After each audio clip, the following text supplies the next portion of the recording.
Not many people would know that a lot of planning and preparation actually goes into deciding what you get to eat on your trek. A whole host of factors such as geography, altitude, season, trekkers' health, very importantly, and last but not the least, how sustainable is the food that you eat.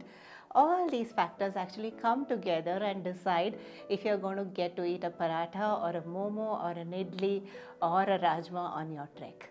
It is not really as simple as the foods that trekkers like to eat or what is most popular with trekkers.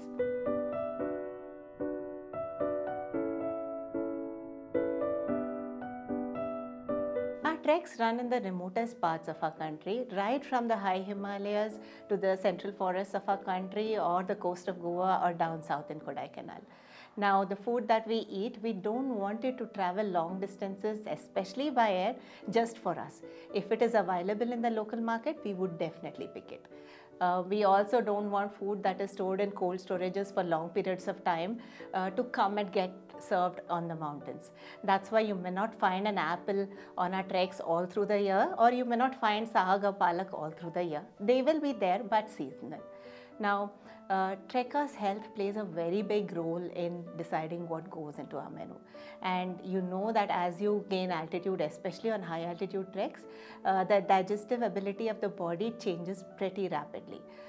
You may be able to eat and assimilate a certain kind of food at the base camp, but just before the summit day, if you eat something that is hard to digest, you may not be able to go and get ready for your 2 a.m. climb the next morning.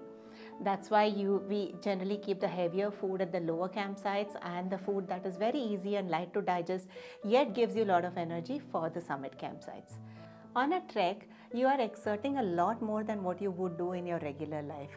On any trek, you would be outdoors walking for about 7 to 8 hours in a day, and the food that you eat needs to fuel you for this continuous 7-8 hours and still further on. Now, complex carbohydrates are foods that can actually give you this continuous source of energy and sustain you through the day. We don't really want sugary foods or simple carbohydrates which will give you energy spikes and then energy drops and then make you feel miserable. You may ask me, aren't proteins important? Proteins are important, but their importance is the most in your preparation up to the trek, before the trek, and post your trek when you are recovering all your muscles that you have spent during the trek. You need proteins post trek. But while on a trek, it is most important that you have high energy foods that give you sustained energy, especially like complex carbohydrates. You need fibers to go with this. Both these go very well together, and you will notice that a lot of our trek food is actually very rich in complex carbohydrates. We also have a good amount of protein built into your diet on the trek in the form of paneer and soy and stuff, followed by some amount of fats and obviously the sugary foods which is meant to satisfy the sweet tooth. Now on a trek, it is also very important to keep in mind how the food comes and reaches us on the trek. That is what kind of packaging it comes in. The more the packaging, we will try to avoid that food. The first place, we will try to see if the packaging can be avoided. If it cannot be avoided absolutely, we'll try to find an alternative for the food. But it is very important for us that unnecessary packaging doesn't come and go up the mountains, and this whole headache of bringing it down is not there in the first place. So now you know that a whole host of factors actually come together to determine the food that you get to eat on your trek.